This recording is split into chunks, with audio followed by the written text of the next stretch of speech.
il se peut des fois que l'élément graphique que tu souhaites utiliser ne possède pas la couleur qui correspond à la couleur de ton groupe. La forme te plaît, la texture te plaît, le relief, la luminosité du bouton te plaît, mais la couleur, ça va pas. Il est possible alors de changer la couleur des boutons en partant d'une même couleur pour chacun des groupes de techno. Alors on pourrait utiliser tout simplement l'outil ici, l'outil qui s'appelle pot de peinture, outil de remplissage. On pourrait l'utiliser avec une couleur dans les oranges, effectivement, ici.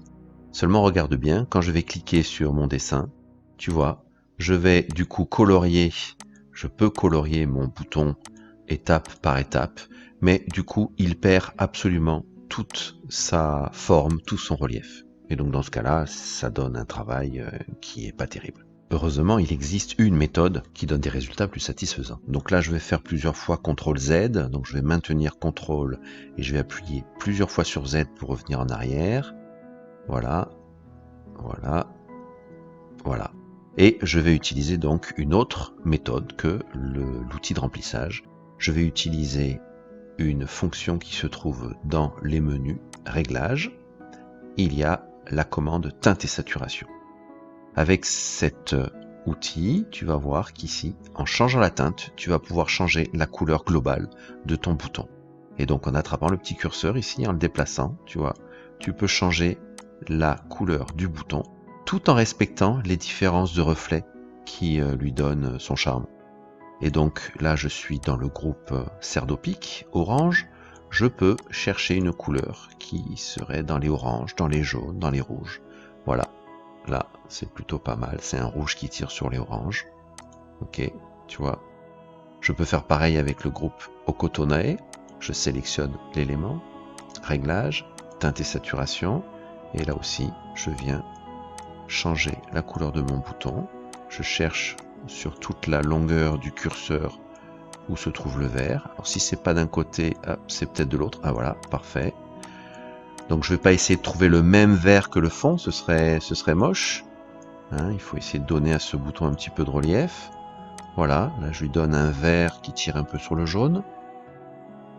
Etc. etc. sur chacun des boutons. Réglage, teinte et saturation. Donc là je suis sur le groupe de Nausicaa Acrofoca. Et je dois chercher quelque chose dans les rouges. Je peux me permettre des oranges. Voilà. Peut-être de l'autre côté, il y a plus de... Voilà, ici. Je vais trouver quelque chose qui est plus dans les rouges. Voilà. Pour de Baranov, bon, bleu sur bleu, ça peut rester comme ça. Pour Croveron, on peut taper sur quelque chose de peut-être un peu plus violet. Teinte et saturation. Les violets, on va les trouver, voilà, par là.